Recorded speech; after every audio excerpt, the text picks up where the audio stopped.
गर्मियों का मौसम चल रहा था। सभी पक्षी अपने अपने घर में बैठे हुए थे। कालू और गोरी का शरारती बेटा गोलू कौवा का जन्मदिन आने वाला था। पापा पापा, मेरा जन्मदिन आने वाला है। सभी पक्षी जंगल में अपना जन्मदिन मनाते हैं। मैं भी इस बार अपना जन्मदिन धूमधाम से मनाऊंगा। हाँ मेरे बेटे, क्यों नहीं, तुम अपना जन्मदिन खूब धूमधाम से मनाना। कालू जी, आप मेरे बेटे का जन्मदिन का सारा सामान ला दीजिए। गोरी जी, मेरे पास तो एक भी पैसे नहीं है कि मैं अपने बेटे गोलू कौवा के लिए जन्मदिन का इंतजाम कर सकूं। कालू जी, आप पैसे की चिंता ना करें। आप किसी के घर में जाइए और झूठी कहानी बनाकर जन्मदिन का सामान ले आइए। गोरी जी, क्या बात बोली हैं आप। इससे किसी को शक भी नहीं होगा कि हम लोग जन्मदिन के लिए पैसे मांग रहे हैं, वरना हमें जन्मदिन के लिए कोई पैसे नहीं देगा। कालू जी, आप जल्दी जाइए और किसी को उल्लू बनाकर पैसे ले आइए। हाँ पापा, आप जाइए, मेरे जन्मदिन का सारा सामान ले आइए। फिर कालू कौवा अपने बेटे के जन्मदिन के लिए पैसे निकलवाने के लिए उल्लू के पास जाता है और झूठी कहानी बनाकर सुनाने लगता है। उल्लू उल्लू, मेरा मदद करो, मुझे पैसों की बहुत जरूरत है। कालू, क्या बात है, बोलो, तुम ऐसे क्यों रो रहे हो, बोलो क्या बात है। उल्लू, मेरे बेटे को बहुत तेज से जुकाम है, मुझे पैसों की बहुत जरूरत है। कालू, तुम सही तो बोल रहे हो ना, पिछली बार तुमने झूठ बोलकर पैसे मांगे थे। उल्लू, मैं इस बार सही बोल रहा हूँ, सचमुच मेरे बेटे गोलू कौवे को बहुत तेज से जुकाम है।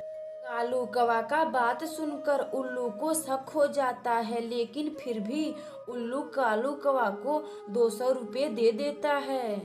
उल्लू उल्लू, तुम्हारा बहुत बहुत धन्यवाद, तुमने मेरी मदद किए हो, मगर मेरा 200 से काम नहीं चलेगा। कालू, मेरे पास तो केवल इतने हैं, अगर तुम्हें और पैसे चाहिए तो तुम बंटी कबूतर के पास जाओ। कालू कौवा फिर उल्लू का बात सुनकर कुछ और पैसे मांगने बंटी कबूतर के पास जाता है। बंटी कबूतर, तुम्हारे पास पैसे हो तो मुझे दे दो, मेरे बेटे को बहुत तेज से जुकाम है। मेरे पास पैसे नहीं हैं कि मैं अपने बेटे का इलाज करवा सकूं। कालू, तुम चिंता ना करो, मेरे पास कुछ पैसे हैं, तुम इसे ले जाओ, अपने बेटे का इलाज करवा दो। फिर बंटी कबूतर कालू कौवा को कुछ पैसे दे देता है, जिसे लेकर कालू कौवा रानू चिड़िया के पास जाता है। रानू चिड़िया, मेरे बेटे गोलू कौवा का कल जन्मदिन आने वाला है, तुम मुझे कोई अच्छा वाला केक देना। कालू भैया, क्यों नहीं, मैं अपने गोलू के लिए सबसे अच्छी वाली केक दूंगी। फिर रानू चिड़िया कालू कौवा को खूबसूरत वाला केक देती है। तभी कालू कौवा रानू चिड़िया से बोलता है। रानू चिड़िया, मेरा कोई मेहमान नहीं है कि वह मेरे बेटे के जन्मदिन में आ सके, लेकिन मैं चाहता हूँ कि तुम मेरे बेटे के जन्मदिन में कल जरूर आना। कालू भैया, हाँ क्यों नहीं, मैं अपने गोलू के जन्मदिन में जरूर आऊंगी। इसी तरह दिन गुजरता है। अगली सुबह शाम को गोलू कौवे का जन्मदिन आ जाता है। गोलू कौवा रानू चिड़िया का इंतजार कर रहा था कि जब रानू चिड़िया आएगी तभी वह केक काटेगा। तभी कुछ ही समय बाद रानू चिड़िया आती है। फिर गोलू कौवा अपना केक काटता है और यह कहानी यहीं समाप्त हो जाती है। अगर आपको यह कहानी अच्छी लगे तो वीडियो को लाइक करें और चैनल को सब्सक्राइब करें और बेल आइकन को दबाना ना भूलें। हमें कमेंट बॉक्स में बताएं कि हमारी कहानी आपको कैसी लगी। दूर किसी जंगल में कालू कौवा और गोरी कवि रहा करते थे। कालू कौवा और गोरी कवि जो एक बेरोजगार कौवा और कवि थे, उनके पास करने के लिए कोई काम ना था। बस वह सुबह से शाम तक किसी न किसी पक्षी का दाना चुराते थे और उसे ही खाया करते थे। कालू जी, जंगल में सभी पक्षी के पास किसी ना किसी चीज का दुकान है, हमारे पास तो वह भी नहीं है। गोरी जी आप ठीक बोली हैं, जंगल में सभी पक्षियों के पास छोटा मोटा काम करने के लिए दुकान है, हमारे पास तो वह भी नहीं है।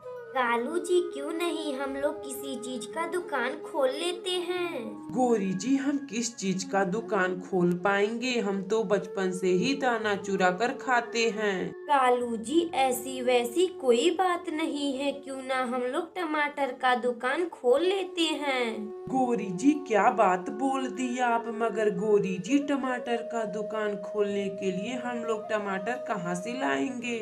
कालू जी, यह भी पूछने की बात है, आप जंगल में जाइए, किसी भी पक्षी के खेत में से टमाटर चुरा लाइए, हम उसे ही बेचेंगे।